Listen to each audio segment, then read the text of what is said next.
E aí, galera, tudo certo? Essa aqui é a TV Universitas, direto dos estúdios da Unisantos. Hoje, o nosso programa vai falar de dois temas muito importantes para o futuro do país: educação e cultura. Mas não é só isso. Hoje vamos discutir como o nosso país é visto lá fora nesses quesitos. Agora eu passo para Guilherme Salgado, Fernando Luiz e Daniel Seiti.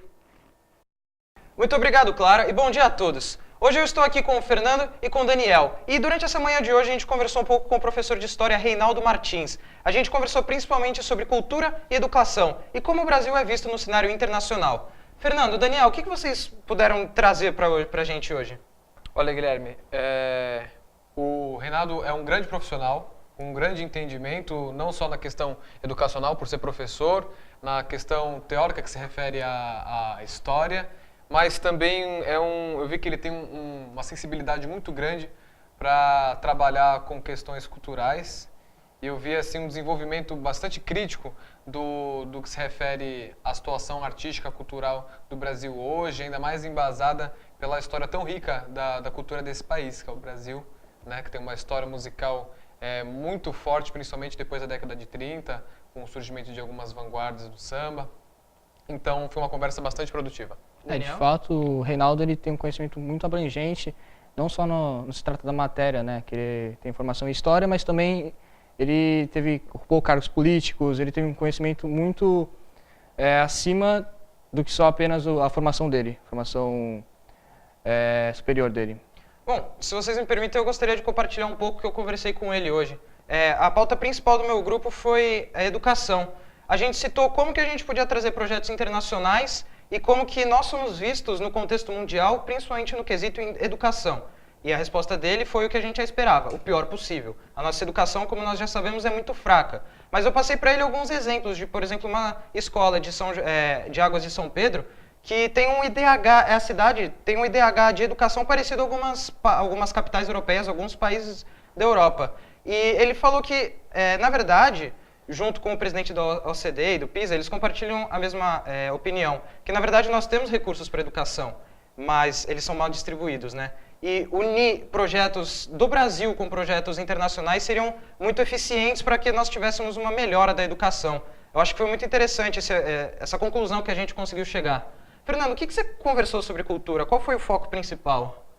Bom, aproveitando até para correlacionar em termos de educação, né, já que educação faz parte da cultura do país, a nossa conversa usou como objeto de estudo a música, né, que acaba sendo, como várias outras frentes artísticas, ou outros módulos de expressão artística, um grande reflexo, um grande material de estudo da nossa sociedade, né? Eu falei mostrando alguns artigos da mídia internacional, como por exemplo o País, Reuters, The New York Times se manifestando também a respeito da produção brasileira musical hoje e comparando ela ao que nós já temos consagrado como a nossa identidade musical. E ele falou que, por mais não ser entendido como músico, mas vendo assim no nosso parâmetro e considerando a opinião, por exemplo, de Gilberto Gil, que foi entrevistado por El País, falando do quadro deprimente que a música se encontra hoje, nós podemos analisar e ver que se nós não estamos vivendo um fenômeno cultural genuinamente artístico, que leva em consideração o reflexo da nossa sociedade, ou uma reflexão do nosso tempo, ou uma expressão de algo que a gente está vivendo.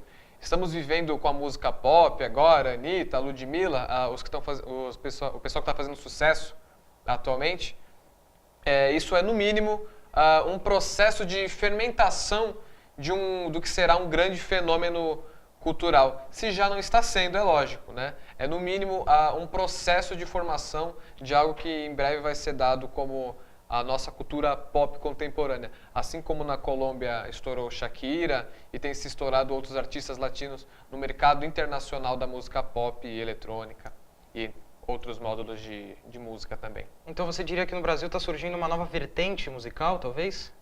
Com certeza. Uma união de vários fatores? Com certeza. E isso é nítido até porque o campo artístico ele está sempre em movimento, ele é bastante dinâmico. Uhum. Né? E eu digo que você pode perceber isso a partir de certo conservadorismo.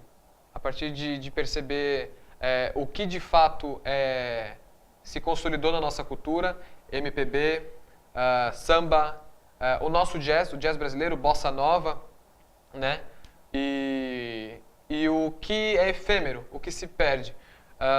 Por exemplo, Furacão 2000, né? Já foi um grande sucesso e hoje nós temos isso apenas como uma memória muito vaga do que se passou como um processo de formação para o funk carioca, que hoje sim, já há um bom tempo, já é uma coisa mais consolidada e já acaba dizendo mais respeito à nossa cultura também, até porque começou a ser consumido exteriormente, né?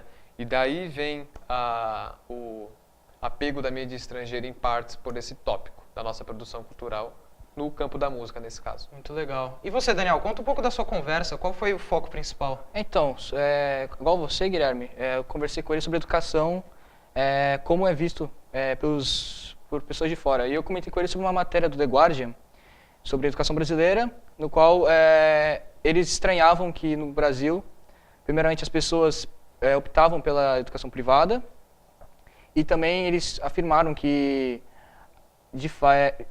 há uma preferência pela educação privada do que pela educação pública, que não é comum para eles no exterior.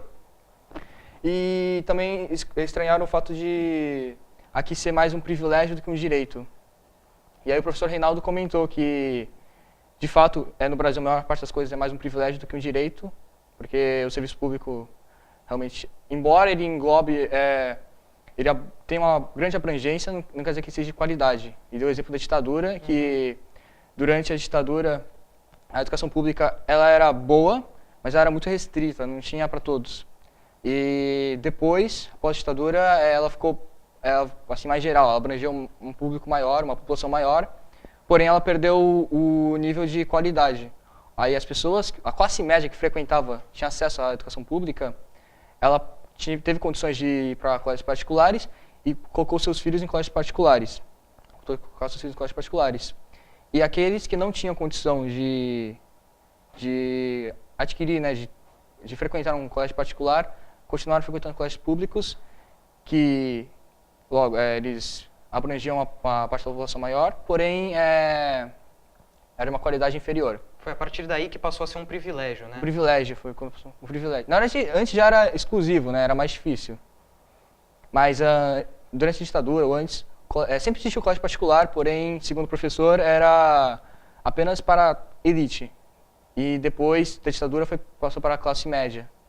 Então foi os privilégios no Brasil realmente, o que não é uma contradição com a Constituição. Sim. Porque a Constituição fala que a educação deve ser de qualidade para todos. Essa é uma ideia que a gente chegou também, que todos deveriam ter educação, mas obviamente não é isso que a gente conseguiu.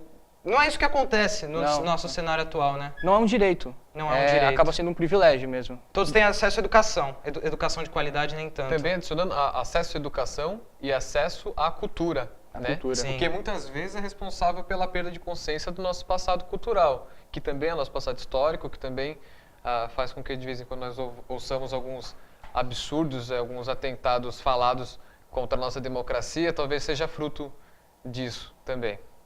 Então, é muito fácil de ver atualmente na nossa sociedade como as pessoas têm poucos acessos a museus, a teatros, né? E isso entra muito no que o Daniel falou. É um privilégio, não é todo mundo que tem, de certa forma, a população brasileira tem a cultura de idolatrar a tradição de fora, né? O que acontece no exterior e não não valorizar a nossa própria cultura, nosso próprio passado. E Sim. acho que também isso pode ter uma certa contribuição. Outra coisa que o Reinaldo falou é que muitos projetos de cultura faltam na continuidade do projeto, na questão do investimento, na questão principalmente, de criar um plano seguro e eficiente para que no futuro, que você não vai mudar a educação em um ano, né? Então, acho que a gente conseguiu chegar a boas conclusões nessas conversas com o Reinaldo. Foi realmente muito enriquecedor. Eu gostaria de agradecer muito a presença do Fernando, muito a presença do Daniel.